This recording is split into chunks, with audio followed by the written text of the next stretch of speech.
Hello my sweetest friends, how is life? Welcome to Learn English Online with Krishna। दोस्तों, Learn English Online with Krishna में आपका स्वागत है। अच्छा दोस्तों, हम सभी जानते हैं कि इंग्लिश कम्युनिकेशन में जब हम कॉन्वर्सेशन करते हैं दूसरों के साथ तो प्रोनंसिएशन एक बहुत बड़ा रोल प्ले करता है। एक कहावत भी है दोस्तों कि जैसे किसी इंसान के पूरे शरीर में उसका चेहरा सबसे ज़्यादा इंपॉर्टेंट होता है, वैसे ही किसी भी लैंग्वेज का सबसे इंपॉर्टेंट पार्ट उसका प्रोनंसिएशन होता है। तो दोस्तों, आज की क्लास में हम प्रोनंसिएशन सीखेंगे और हम ये सीखेंगे कि किसी भी वर्ड के एंड में अगर एस लगा हुआ हो, या तो प्लूरल बनाने के लिए नाउन का, या वर्ब में एस या ई एस जब हम लगाते हैं तो उस एस का उच्चारण क्या होगा। दोस्तों, ये बहुत ही इंपॉर्टेंट क्लास है। आपको एंड तक पूरे वीडियो को ध्यान से देखना चाहिए और हर बात को, हर रूल को, हर साउंड को अच्छी तरह से सीख लेना चाहिए, जिससे कि आप अच्छा प्रोनंसिएशन कर सकें और काफ़ी इफेक्टिव कम्युनिकेशन दूसरों के साथ कर सकें।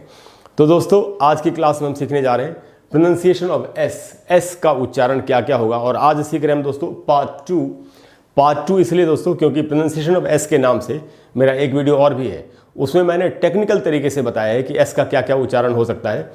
और आज की क्लास में मैं आपको बहुत ही आसान तरीके से बताऊंगा कि एस के कितने उच्चारण हो सकते हैं।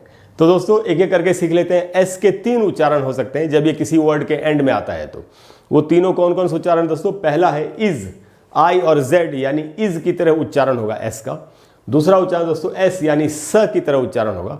और तीसरा है साउंड जेड यानी ज की तरह उच्चारण होगा। तो एस के 3 उच्चारण हो सकते हैं, इज, स और ज। अब हम ये सीखते हैं कि कब इज होगा इसका उच्चारण, कब स होगा और कब ज होगा। तो दोस्तों, यही रूल्स हैं जो आज हम सीखेंगे। पहला रूल ये है दोस्तों कि एस का उच्चारण इज की तरह तब होगा जब वो किसी ऐसे वर्ड के एंड में हो जब वो जो सी से खत्म हो रहा हो। तो अगर सी से कोई वर्ड खत्म हो रहा है, उसके एंड में हमने एस लगाया, तो उस एस का उच्चारण इज करके हम करेंगे। कैसे? जैसे ये वर्ड है रेस, इसे मैंने एस लगाया हुआ है, रेस, RACE, रेस में अगर एस लगाएंगे तो इसका उच्चारण हो जाएगा रेसिज। इसका उच्चारण रेसेज करके नहीं हमको करना चाहिए, रेसेज नहीं होगा दोस्तों, रेसिज इस प्रकार से उच्चारण करेंगे। अच्छा, आपके मन में सवाल आ सकता है कि ये वर्ड तो ई से खत्म हो रहा है, सी से तो खत्म नहीं हो रहा, मैं तो बता रहा हूँ सी से खत्म हो रहा है। तो दोस्तों, ओरिजिनली इंग्लिश लैंग्वेज के जो वर्ड्स हैं उनके एंड में जब ई हो तो वो ई साइलेंट होता है, और जो लेटर साइलेंट होता है उसको प्रोनंसिएशन के रूल्स में काउंट नहीं करते, इसलिए इस वर्ड को सी पर ही खत्म हुआ माना जाएगा। अगर किसी दूसरी लैंग्वेज का कोई वर्ड इंग्लिश में आया है, जैसे फ्रेंच से या जर्मन से या इटालियन से, उसके एंड में अगर ई है तो ये देखना पड़ेगा कि उस ई का उच्चारण होता है कि नहीं, क्योंकि कई बार उस ई का उच्चारण होगा। इंग्लिश में किसी भी वर्ड में अगर ई का उच्चारण हो रहा हो जो अंत में होता है ई, तो आपको समझ जाना चाहिए कि ये ओरिजिनली इंग्लिश लैंग्वेज का वर्ड नहीं होगा, किसी दूसरी लैंग्वेज से इंग्लिश में कभी आया होगा, आज से 1000 साल पहले, 1500 साल पहले कभी, या 500 साल पहले कभी भी। तो दोस्तों, इस वर्ड को सी पर ही खत्म हुआ मानेंगे, RACE में, क्योंकि ई का उच्चारण नहीं होता। और इसमें जब एस लगाएंगे तो इसको पढ़ेंगे रेसिज। अच्छा दोस्तों, ये ई क्यों लगा रहा हूँ मैं, रे क्यों बोल रहा हूँ? क्योंकि जिसको हम ए समझते हैं उसका उच्चारण एक्चुअली ए नहीं होता, उसका उच्चारण ए ही होता है। जैसे हम बोलते हैं चेहरे को फेस, FACE, तो ए नहीं होगा दोस्तों उच्चारण, ये होता है ए, FACE, फेस करके बोलना चाहिए। फेस, डेट, बेबी, इस प्रकार से उच्चारण है। अगर आप ये सीखना चाहते हैं कि इंग्लिश के अल्फ़ाबेट में जितने भी लेटर्स हैं A to Z, उनका उच्चारण कैसे होता है, क्योंकि अल्फ़ाबेट से ही एक लैंग्वेज निकलती है, तो इसलिए अल्फ़ाबेट में जो लेटर्स हैं उसका सबका उच्चारण, सही प्रोनंसिएशन हमको पता होना चाहिए। मेरे चैनल पर एक प्लेलिस्ट है जिसका नाम है learn English pronunciation and phonetics. उस प्लेलिस्ट में आपको एक वीडियो मिलेगा जिसका नाम है A to Z का उच्चारण कैसे होता है अल्फ़ाबेट का। वो वीडियो आपको देखना चाहिए, आपको पता चल जाएगा मैं क्या कह रहा हूँ। तो जहाँ जिसको भी हम ए समझते हैं वो एक्चुअली उसका उच्चारण ए नहीं होता, ए ही होता है, इसीलिए मैं इसको पढ़ रहा हूँ रेसिज, रेसिज। ये दोस्तों इसका बिल्कुल करेक्ट प्रोनंसिएशन है। उसके बाद दोस्तों, अगर कोई भी वर्ड एस से खत्म हो रहा हो और उसके एंड में भी अगर एस लगा है या ई एस लगा है, तो उसका भी उच्चारण इज करके होगा। जैसे बस जो होती है जिसमें हम बैठ के यात्रा करते हैं, उसके एंड में अगर ई एस लगाए तो इसको हम पढ़ेंगे बसेज। इसको बसेज नहीं बोलना चाहिए, तो इसको पढ़ेंगे दोस्तों हम बसेज, बसेज। उसके बाद दोस्तों, कोई भी वर्ड अगर एक्स से खत्म हो रहा है, उसके एंड में अगर हमने एस या ई एस लगाया है तो उसका उच्चारण भी इज करके होगा, और इसको हम पढ़ेंगे बॉक्सेस। जैसे ये बॉक्स है, उसमें ई एस लगाया मैंने, इसको पढ़ेंगे बॉक्सेस, बॉक्सेस, न कि बॉक्सेज। ऐसे बॉक्सेस बोलना है इसको, इसका गलत उच्चारण है। उसके बाद दोस्तों, अगर कोई भी वर्ड जेड से खत्म हो रहा है, जेड, उसके एंड में अगर हमने एस या ईएस लगाया है तो उसका भी उच्चारण इज की तरह करेंगे। जैसे प्राइज का मतलब होता है पुरस्कार, और प्राइज में ईएस लगाया तो इसको पढ़ेंगे प्राइजेज, इसको भी प्राइजेज नहीं पढ़ना चाहिए। फिर है दोस्तों, अगर कोई वर्ड डबल एस से खत्म हो रहा हो तो उसके एंड में अगर हमने एस या ईएस लगाया तो उसका भी उच्चारण इज की तरह होगा। जैसे किसेज, किसेज, किस डबल एस से खत्म हो रहा है, इसके एंड में ईएस लगाया प्लूरल बनाने के लिए, बहुवचन बनाने के लिए, तो इसको पढ़ेंगे किसेज, इसको किसेज नहीं पढ़ना चाहिए। फिर है दोस्तों, कोई भी वर्ड अगर सी एच से खत्म हो रहा हो, उसके एंड में भी हमने एस या ईएस लगाया अगर, तो उसमें भी एस या ईएस का उच्चारण इज करके होगा। जैसे वॉच का मतलब होता है घड़ी, और इसमें ईएस लगाया तो इसको पढ़ेंगे वॉचेज, इसको भी वॉचेज नहीं बोलना चाहिए। आई हैव मैनी वॉचेज नहीं बोल के बोलना चाहिए, आई हैव मैनी वॉचेज करके बोलना चाहिए। उसके बाद दोस्तों, अगर कोई भी वर्ड एस एच से खत्म हो रहा हो, उसके एंड में हमने एस या ईएस लगाया तो उसका भी उच्चारण इज करके होगा। जैसे डिशेज, डिश, और उसमें ईएस लगाया तो उसको पढ़ेंगे डिशेज, इसको भी डिशेज नहीं पढ़ना चाहिए। और फिर है दोस्तों, कोई भी वर्ड अगर जीई से खत्म हो रहा हो, उसमें अगर हमने एस लगाया तो उसमें भी एस का उच्चारण इज होगा। जैसे चेंज, CHANGE, चेंज, और इसमें भी एस लगाया तो इसका उच्चारण होगा चेंजेस, चेंजेस, इसको भी चेंजेस नहीं बोलना चाहिए।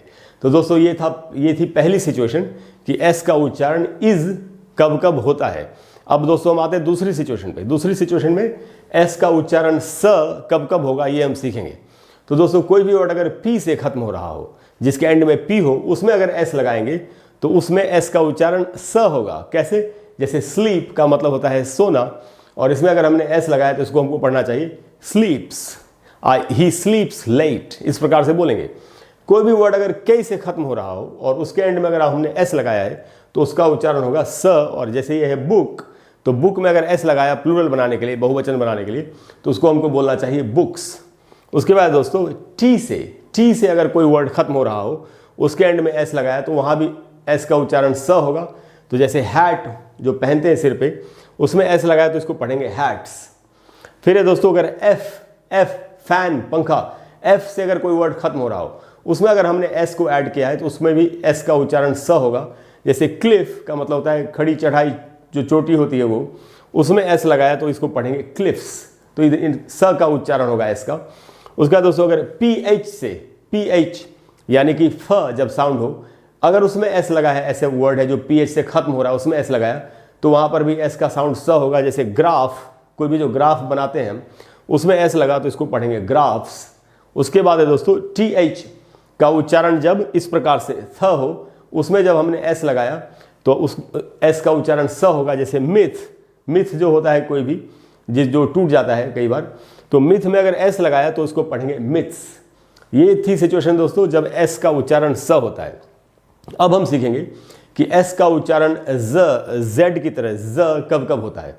तो दोस्तों, अगर कोई भी वर्ड बी फॉर बॉम्बे, तो बी से अगर कोई वर्ड खत्म हो रहा हो, उसके एंड में एस लगा हो, तो उसमें एस को ज पढ़ना चाहिए। जैसे क्रैब का मतलब होता है केकड़ा, और क्रैब में जब एस लगाया तो उसको पढ़ेंगे क्रैब्स। दोस्तों, मुझे क्रैब से एक फ्रेज याद आ रहा है, आपको बताता हूँ। एक फ्रेज है क्रैब मेंटालिटी, केकड़े वाली मानसिकता। केकड़े वाली मानसिकता होती है दोस्तों कि जब आदमी ना तो खुद आगे बढ़े लाइफ में, ना दूसरों को आगे बढ़ने दे। जैसे मछुआरे ने अगर एक बर्तन में केकड़े को, बहुत सारे केकड़ों को रखा है, तो केकड़े ऊपर चढ़ के निकलने की कोशिश करते हैं, क्योंकि ऊपर से खुला होता है बर्तन। लेकिन जैसे ही केकड़ा ऊपर चढ़ता है, बाकी सारे केकड़े उसके ऊपर चढ़ जाते हैं और फिर सब के सब नीचे गिर जाते हैं, अंत में मारे जाते हैं। तो क्रैब मेंटालिटी से हमको बचना चाहिए। तो दोस्तों, क्रैब से ये इंग्लिश बोलने में आपकी हेल्प करेगा, इसलिए मैंने आपको ये फ्रेज बता दिया। तो दोस्तों, क्रैब में जब एस लगा तो एस, यहाँ एस को ज पढ़ेंगे, यानी क्रैब्स। दूसरा जो सिचुएशन है दोस्तों वो ये है कि अगर कोई भी वर्ड डी से खत्म हो रहा हो, डी, उसके एंड में एस है, तो वहाँ भी एस को ज पढ़ेंगे। जैसे वर्ड का मतलब होता है शब्द, इसमें एस लगाए तो उसको पढ़ेंगे वर्ड्स, ज पढ़ना चाहिए। उसके बाद दोस्तों, अगर कोई वर्ड जी से खत्म हो रहा है, उसके एंड में एस है, तो उसको भी ज पढ़ेंगे। जैसे बैग का मतलब होता है कोई भी बैग, और उसमें एस लगाए तो इसको पढ़ेंगे बैग्स, इसको भी बैग्स नहीं पढ़ना चाहिए। फिर है दोस्तों, अगर कोई भी वर्ड एल से खत्म हो रहा है, उसके एंड में एस लगा तो उसको ज पढ़ेंगे, यानी डील्स। डील मैंने लिखा है यहाँ पे, डील, कोई भी जो हम डील करते हैं उसमें एस लगाया तो उसको ज पढ़ेंगे, इसको पढ़ेंगे डील्स। फिर है दोस्तों एम, अगर कोई भी वर्ड एम से खत्म हो रहा हो, उसके भी एंड में एस लगाया हमने तो एस को ज पढ़ेंगे। जैसे ड्रीम का मतलब होता है सपना, और ड्रीम में एस लगाया तो हम इसको पढ़ेंगे ड्रीम्स। ड्रीम्स अनलिमिटेड मेरे ख्याल से कंपनी है किसी की, जूही चावला की या शाहरुख खान की, ड्रीम्स अनलिमिटेड, या किसी की भी कंपनी हो सकती है, मुझे अभी ध्यान नहीं है। उसके बाद दोस्तों कोई भी वर्ड अगर एन से खत्म हो रहा है उसके एंड में भी एस लगाएंगे तो वो भी एस, उस एस को ज पढ़ा जाएगा। जैसे फैन में एस लगा तो फैंस पढ़ना चाहिए, फैंस, फैंस नहीं बोलेंगे। फिर दोस्तों एन और जी से अगर कोई वर्ड खत्म हो रहा हो, जैसे सिंग, सॉन्ग, इस प्रकार से, उसके एंड में भी अगर एस लगा हुआ है तो एस को ज पढ़ेंगे। जैसे सिंग का मतलब होता है गाना, और सिंग में एस लगा तो इसको पढ़ेंगे sings, he sings, she sings, इस प्रकार से। कोई भी वर्ड अगर दोस्तों आर से खत्म हो रहा हो उसके एंड में भी एस लगा है तो उसको ज पढ़ेंगे। जैसे वेयर का मतलब होता है पहनना, और वेयर में एस लगा तो हम बोलेंगे इसको वेज, वेयर्स नहीं बोलेंगे, वेयर्स हमको बोलना चाहिए।